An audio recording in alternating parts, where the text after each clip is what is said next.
Okay, this is we're continuing the series of talks concerning the doulos, and this is a series, and by the way, this will be the last one in which we are talking about what are our core values of Emmanuel Fellowship, what are the things that make us unique, the things that we really don't want to lose. And we've kind of said that we're not saying this is the only way, but these are things that, at least for us, God has built into us. And so the doulos is a group of workers in Emmanuel Fellowship that are committed to living out our lives with one another, and so it's especially important that we understand these things. And so because of that, this series is for those who kind of join us uh, with the doulos. This is kind of a required series. And some of the things we've talked about, first of all, what is the purpose of the doulos? Why are we doing that? We talked about how we have been called to be a multicultural church. And why is that important to us? Not everyone's called to that, but we feel very strongly about that. We've talked about, I'm just kind of looking at some of our notes we've done before. We talked about biblical community. That is something definitely we feel like that God is building here. We're not there yet, but we feel like this is something that God has done inside of us. He's given us a vision for it, and and we feel like that's what the church is. It's not just an organization. It's not just you know a slot, a time slot on Sunday morning, but it's a family. It's a community. We've also talked about how character, godly character, is essential. In fact, we see that is, or Christ-likeness, that's more important than gifting.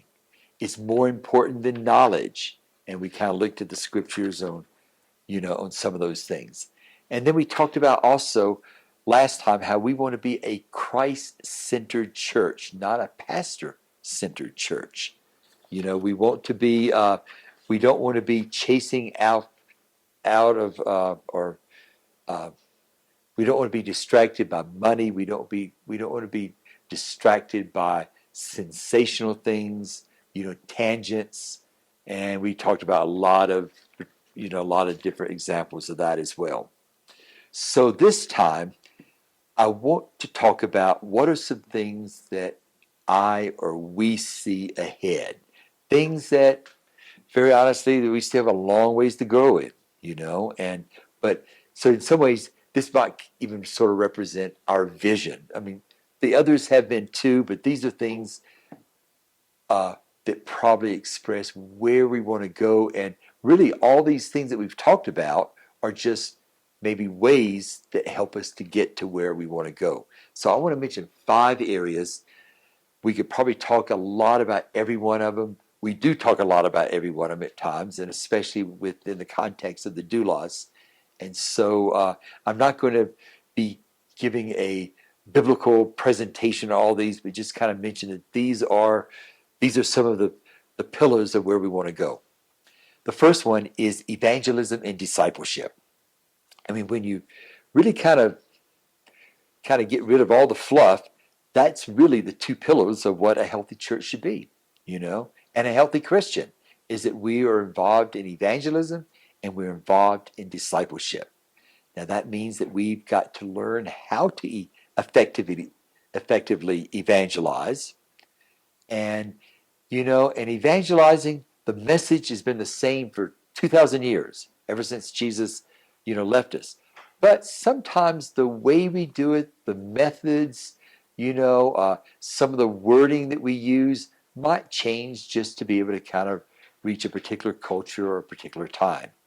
Uh, we today in 2023 or 2024 now, uh, we we have to recognize that we live in for the most part, a post-Christian world, and so we need to, when we evangelize, we can't assume that everybody knows who Jesus is, knows who David is, and Moses, and Abraham. You can't assume that. There's a lot of basics.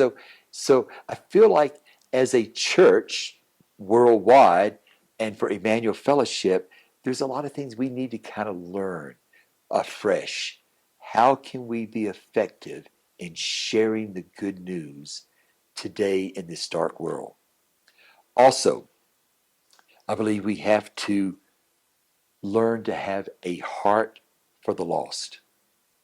We're not going to evangelize unless we have a heart for those who don't know Jesus. But it doesn't end just with leading people to Jesus. We then have a responsibility to make disciples. Matthew 28, verse 29 through 30, known as the Great Commission. Go therefore and make disciples of all the nations, baptizing them in the name of the Father and the Son and the Holy Spirit, teaching them to observe all that I've commanded you. And lo, I am with you always, even to the end of the age. We're not called to go and make believers or converts of all the nations. We're called to what? Make disciples. That's so important. And what does it mean to be a disciple? When we kind of did this live, we talked about this for about 15 minutes. But let me just kind of mention just a couple things. It means a person growing in their walk with the Lord, that they learn to become, they begin to know who they are in Christ. They become complete in Christ. And then they also begin to start reproducing themselves. In other words, they start participating in evangelizing and discipling. That's what we're called to do. And yes, it's happening some at Emmanuel Fellowship, but not nearly enough. This is what we're called to do. Okay, that's the first thing I want to mention. And again, I feel like I hardly even touched on it. But anyway, the second thing is a heart for the nations. Or maybe we could say a heart for the different peoples of the world. And that means to evangelize and disciple them. Uh, some of the peoples or group of peoples that I think that God is especially calling the church to reach out today are Muslims. We've talked about this before. It seems like God is opening the hearts of Muslims around the world. Now, there's over 1 billion Muslims in this world. So, there's still a lot more. 1 billion Muslims have not come to know the Lord, but tens of thousands have, even in the last 10 or 15 years, more than any other time in the history since Islam began. But God is doing that. It's something He's doing. He's also, and we've talked about this before quite a bit, is that He's also um, uh, bringing many Jews, people of Jewish background and the Jewish race to him. In fact, one thing that's kind of unique for both Muslims and Jews is that he's given them dreams, unexpectedly. You know, uh, I just heard, we're still, at the time of this recording, we're still in the place where, this war with Gaza is taking place. And but back in, I think it was about a month and a half, about 6 weeks ago, I guess, uh, there was, it's reported, and I've kind of checked it out, it seems to be legitimate, that there were 200 men, Gazans, Muslims, that received the exact same dream of Jesus the same night. And somehow they got to talking about it. There may even be more than 200, but 200 of them kind of identified themselves, and they've actually, from my understanding, they've made a commitment to Christ. God is doing that. But now there's, of course, the discipling going on. So we need to have a heart for Muslims, Jews, Hindus, religious people. Sometimes they can be some of the hardest. People who, when I say religious people, I'm not talking about those who are generally born again, but they're trusting in religions, sometimes Christian religions, to get them to heaven. They don't really understand the gospel. We need to be reaching out. Then there's just secular people. There's a lot of people who they don't believe in any God, And then there's people, and it's kind of funny, a lot of those people who don't believe in God, they tend to drift after a while into New Age thinking, and they just drift that way because there's a void, there's a vacuum there. And I found that sometimes those people who embrace various New Age teachings, they are very receptive to the Lord. But the bottom line is that we need God's heart for all the peoples of the world, and not just like those who are like us, not just our family. And by the way, if you happen to be, like in our church, we have a lot of people from different countries, and you might think, oh yeah, I'm kind of glad that people have a heart for different people for the Lord like me. Well, maybe you've come from a different part of the world, but you need to have a heart for other peoples too, including Americans. It's all of us need to have a heart for all the peoples of the world. Okay, a third thing, and this is something that I feel very strong. Well, I feel very strongly about all these, but we want to be a house of prayer for all the nations. Mark 11, verse 17, it says, and he, speaking about Jesus, began to teach and say to them, is it not written, my house shall be called a house of prayer for all the nations? But you have made it a robber's den. God's house, the church, needs to be a house of prayer. And it needs to be a house of prayer for all the nations. Actually, I kind of debated whether or not to kind of mention having a heart for all the nations, or talking about being a house of prayer for all the nations. Which comes first? And it's really kind of hard because you can't have a heart for all the nations until you become a house of prayer for all the nations, and you can't become a house of prayer for all the nations unless you have a heart for all the nations. So, but this is something we've talked a lot about in the last 10 or 15 years. We seem to make some progress, and then we kind of slip back. But I am convinced that God has called Emmanuel Fellowship to be a house of prayer for all the nations. And I also know that the Doulos is the one that has to lead the way. And currently we're considering some new ideas that we want to implant in 2024 about ways to kind of push us more into being a house of prayer for all the nations. I'll just leave it there, but we're going to hear a lot more about that. Okay, the fourth area, and I've entitled this spiritual reproduction, or you could say spiritual multiplication. God has called us to multiply. In fact, everything that God creates that has life multiplies. It can be trees or birds, it can be insects, it can be mosquitoes, it can be humans. We all multiply, don't we? And reproduce ourselves. The one exception might be disciples. But you know what? God has called disciples to multiply. And so we are called to spiritual reproduction. We should see multiplication. We should see multiplication of believers, of disciples, of workers, of leaders, of house churches, of other churches.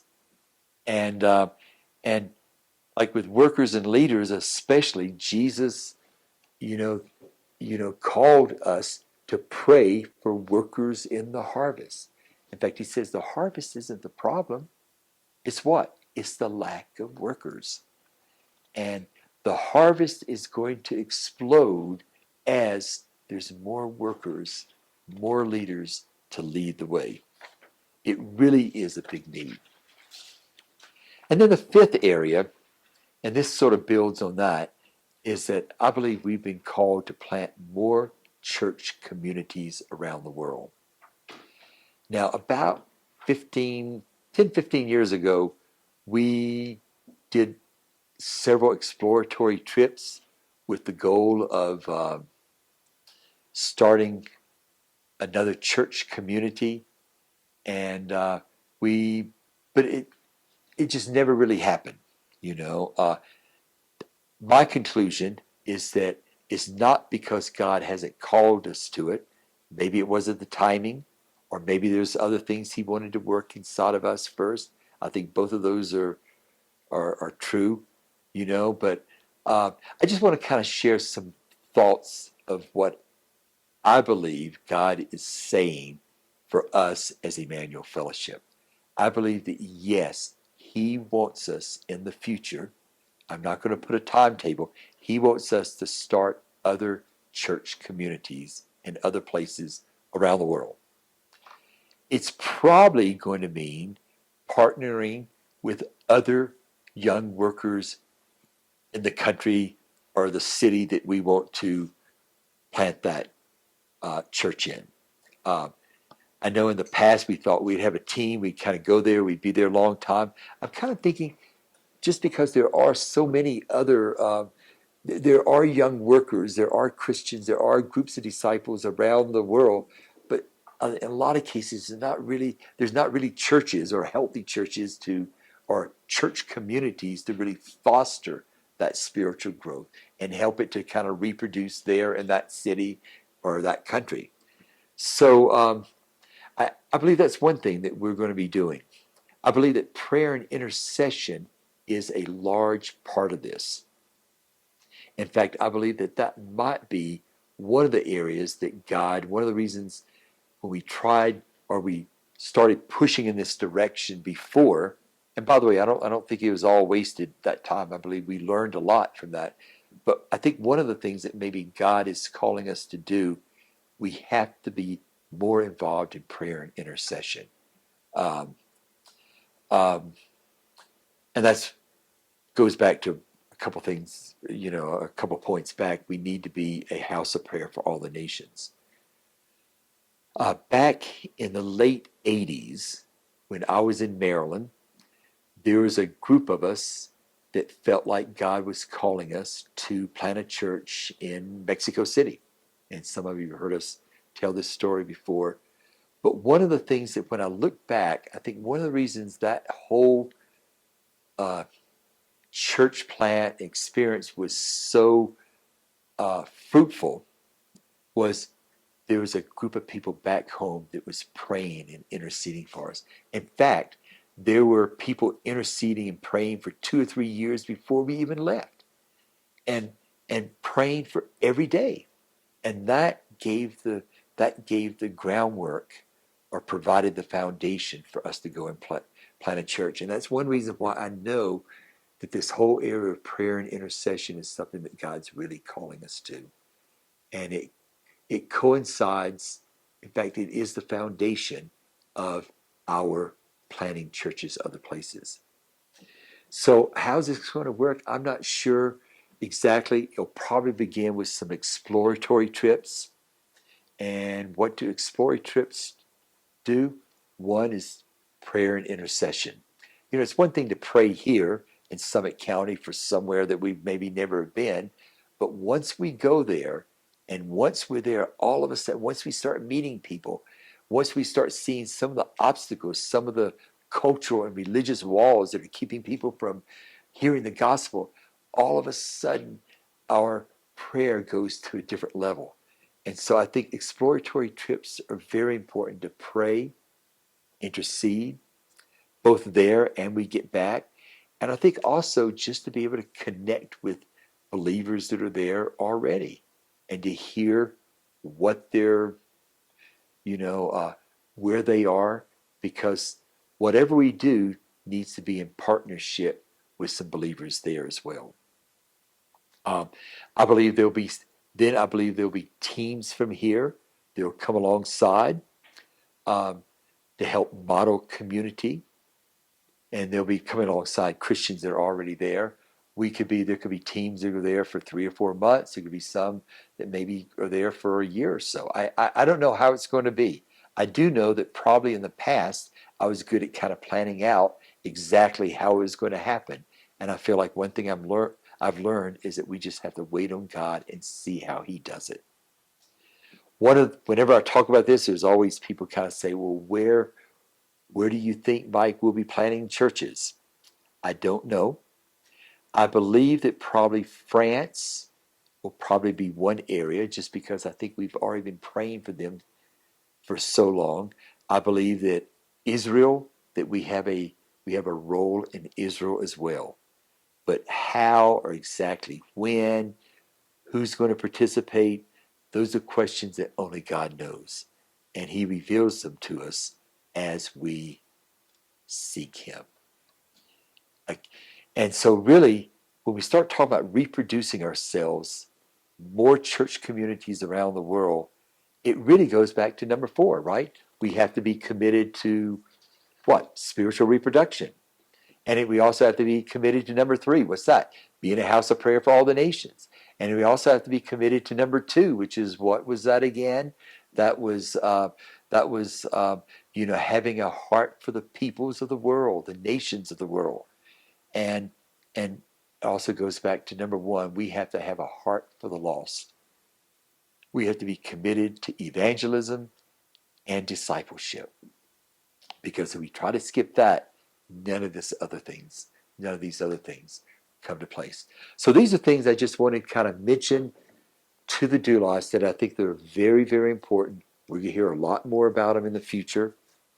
And I haven't expanded on a lot of them, but these are things, in addition to things that we've talked about in our other sessions, these are things that still have there's a lot more that has to happen, but I'm confident in God that they are going to be happening. And I think they're probably going to be happening a lot sooner than what we think. Thank you very much.